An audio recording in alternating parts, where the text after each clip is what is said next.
awwalul ghaisi maturun. Awal hujan gerimis. Wa awwalul hubbi nadharun. Awal cinta pandangan pertama.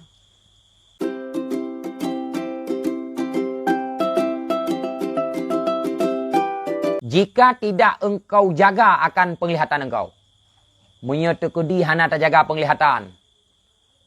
Hoy ya igroi matayan. Wa arkhaita ainanaha. Dan engkau lepaskan akan tali pengikatnya mata. Kon kacamata yang. Tali pengikat adalah ngon takwa tak ikat je.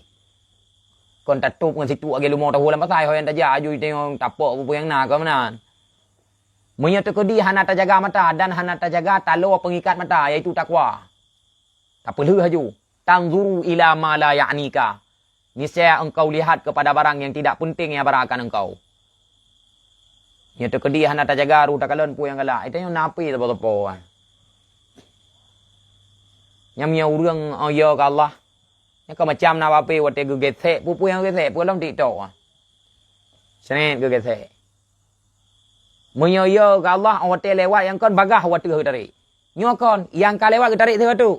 Omah ka lewat kon pu len penasaran ko. Ditimbulkan oleh rasa penasaran. Kram ingin lewat ta. Wate ingin lewat ta hoi transfer. Wate katro wate putra. IPK laju le ate yang kon untuk ditimbulkan putra sesuatu yang hana go. Kabaya. Berarti efek raya ile ya bak mata.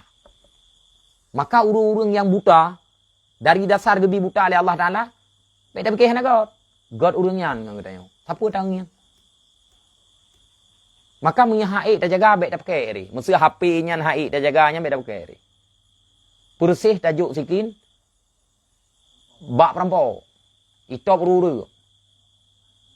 Nah HP main game. Nyen kah hana jaga mata, nyen pur yang kah mata hana tak jaga jaro hana tak jaga. Orang yang hana merasa. Tetapi sehingga wate ge hisap oleh Allah Taala, wate ge tanyang oleh Allah Taala nya kah merasa. Kamri berat, tanggung jawab dari Tuhan. Orang yang geron pegah huklam, bantat trun hana urunjuk pala. Dan bantat trun hana urunjuk dosa. Tetapi pahala dan dosanya tercatat di sisi Allah. Dicatat oleh Allah Taala. Faman ya'mal misqala dzarratin khairan yara. Sekecil apapun kebaikan yang tanya pubut, nyan kebaikannya akan dinampakkan oleh Allah. Wa may ya'mal misqala dzarratin syarran yara. Sekecil apapun keburukannya akan dinampakkan oleh Allah. Dia menyelu tak semikirnya tayannya harus pubut ada bro. Fala yakhlu, maka hana sunyi. Yang punya kalau tak ho tangin, hana tak jaga mata tu, maka hana sunyi. Ya, daripada bahawa jatuhlah mata engkau di atas hargam. Kata kalau nak hargam. Fa in ta'ammadta, maka jika engkau sengaja nyala pu tak kalon punya ruh untuk mekalon atas yang hargam. Tekudi sengaja tak kalon. Fa dzambun kabir. Dianya kalon itu dosa yang raya. Makin cái orang yang lơ thật bữa ta cả lớn ruh bak ta hari orang ke aku nak nyopi. Kah? Bak ta gesek ke ta gak tapi Muammar lewat. Urang meratib lewat. Kan? Shen tiga.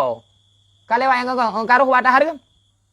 Yan, sebab wap lơ bữa ta kalon karuh bak ta hari. Tapi kalau lewat penasaran. Hah? Terus tengok kalau Muammar kau. Adik Muammar tarik. Shen. Tarik uyup. Kata sengaja. Putra kajiannya. Zambun kabir. Kada usah. Wap lu tak punya kalon. Noka Muammar lewat. Nyon lehan komun ni. Aneh tak kah? Tarik juga tu. Berat dong dosa. Warubama. Dan terkadang. Mengikat oleh hati engkau dengan demikian. Sesuatu yang tak kalon. Atas hargamnya. Mengikat. Megalak tu lu tak kalon. Ya ni. Berarti save ubat. Yang dalam serajut lebih. Watia lihat tak kalon. Yang kehinan mengikat. Ji biasa ikut dalam pepatah Arab awalul ghaisi maturun. Awal hujan gerimis. Wa awalul hubbi nadharun. Awal cinta pandangan pertama. Awal hujan itu hujur raya ji pret. Awal cinta bak kalon ya intan pun untuk kadang kana ya intanyo ya intan je. Atau cik bak tak kalon iwo yang mana ka tengok tapi mita nomor putus sadronyo je kan. Mana aja pandangan. Fatahlik, efeknya berapa? Maka engkau binasa. Oh, wati yang mengikat hati ngata harum yang pernah tak kalon, maka binasa. Illam yarhamillah, jika hana sayang oleh Allah. Punya hana sayang oleh Allah, kaku rela. Punya sayang kaku, gepubah kadang oleh Allah Taala.